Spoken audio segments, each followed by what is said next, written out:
नमस्कार. हवामान अंदाज आणि बातम्या या आपल्या यूट्यूब चॅनलमध्ये मी किरण वाघमोडे तुम्हा सर्वांचं स्वागत करतो.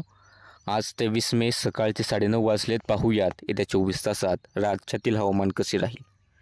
सर्वात प्रथम जर आपण पाहिलं तर कमी दाबाचं क्षेत्र साधारणतः आता बंगालच्या उपसागराच्या भागांकडे पुढे सरकत आहे उत्तर पूर्वेकडे. लवकरच याचं उद्यापर्यंत डिप्रेशन बनेल आणि हे डिप्रेशन उत्तर पूर्वेकडे सरकत 25 तारखेच्या आसपास अशा प्रकारे बांगलादेश पश्चिम बंगालच्या जवळ राहण्याची शक्यता आहे. याची धडक कदाचित पश्चिम बंगाल, बांगलादेश किंवा शेजारच्या म्यानमारच्या भागांमध्ये राहील अशी सध्या तरी प्राथमिक शक्यता दिसते. सोबतच एक चक्रकार वारे केरळच्या किनारपट्टीच्या अगदी जवळच्या भागात येत या दोन्ही सिस्टमला जोडणारा एक कमदाचा पट्टाही आहे आणि याच्याच प्रभावाने या ठिकाणी केरळच्या आसपास पावसाचा जोर वाढला आहे. मात्र राज्यात लवकरच उत्तरेकडून कोरडे वारे येतील. त्यासोबतच उद्यापासून अरबी समुद्रातून बाष्पयुक्त वारेसुद्धा वाहतील. त्यामुळे मध्य महाराष्ट्रातील तापमानात, खास करून दक्षिण मध्य महाराष्ट्रातील तापमानात, पश्चिम महाराष्ट्र असेल, कोकणातील तापमानात थोडीशी घट होईल. पुणे, सातारा, सांगली, कोल्हापूरमध्ये तापमान थोडंसं कमी होईल. मात्र पावसाची शक्यता ही सुद्धा यासोबतच कमी होणार आहे. तरीसुद्धा जो काही सोलापूरचा पश्चिम भाग असेल, सांगलीचा पूर्वेकडील भाग असेल, साताऱ्याचा एखादा भाग असेल पूर्वेकडचा, या ठिकाणी एखादा गडगडाटी पावसाचे ढग या सिस्टीमच्या म्हणजे ही सिस्टम सक्रिय झाल्यानंतर बनेल. 1-2 दिवसासाठी हा पाऊस असेल साधारणतः 25-26 तारखेच्या आसपास. त्यानंतर पावसाची शक्यता कमी राहील. सोबतच याच्याच प्रमाणे कोकणात हलके थेंब येत्या काळात आपल्याला सकाळी पहाटे पाहायला मिळण्याची शक्यता आहे येत्या दिवसांमध्ये. बाकी सध्या जर आपण पाहिलं तर सध्या ढगाळलेलं वातावरण आहे मराठवाडा विभागामध्ये.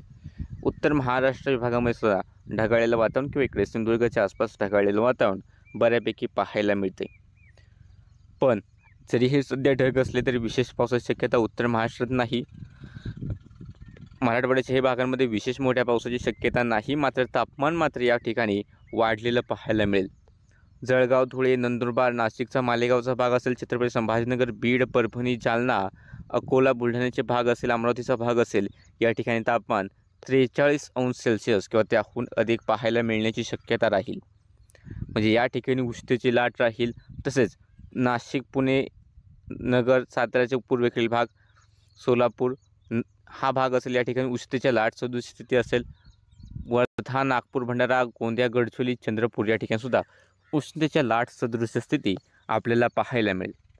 पावसाचा जर अंदाज पाहिला तर त्या 24 तासात सिंधुदुर्ग, कोल्हापूर, बेळगाव, गोवा या ठिकाणी मेघगर्जनेसह पावसाची शक्यता अधिक आहे. सोबतच सातारा, सांगली, कोल्हापूरचे राहिलेले उत्तरेकडील भाग या ठिकाणी विखुरलेला गडगडाटी पावसाचा अंदाज राहील. सोलापूरमध्ये एखाद्या ठिकाणी विखुरलेला गडगडाटी पाऊस होईल.